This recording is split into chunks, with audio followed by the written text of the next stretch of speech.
Ak vás pri maturitnom čítaní zaujali knihy s romantickým nádychom, tak vám odporúčam Jane Austenovú, že teraz si ideme pozrieť môj tier list kníh od Jane Austenovej. Najlepšou knihou je určite Pýcha a predsudok, je to aj najznámejšia kniha od Jane Austenovej a za mňa bola Zaplotka veľmi dobre spracovaná, naozaj je to moja najobľúbenejšia kniha úplne. Druhá najobľúbenejšia knižka od Jane Austenovej je Opáctvo Northanger, ktoré je kratšie, takže je aj viac strhujúcejšie a má aj prvky hororu, takže naozaj Opáctvo Northanger som zhltla za pár dní. Ideme na tretie miesto a to je knižka Emma.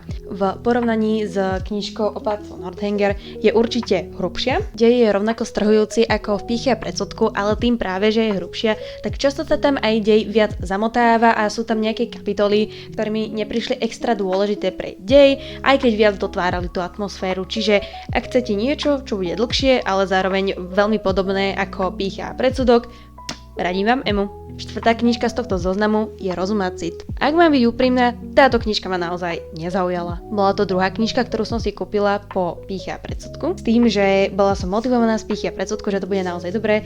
Bohužiaľ ma sklamala, ale neznamená to, že by bola nejako zlá. Prišlo mi, že hneď od začiatku viem, ako sa tá kniha skončí a nebolo tam nič šokujúce, ani strhujúce, ani nič, čo by ma nejako zaujalo si ju prečítať poprípade ešte raz, alebo ju niekomu požičať. Čiže ak vás baví Jane Austenová, určite si ju skúste prečítať, ale môj favorit to nie je.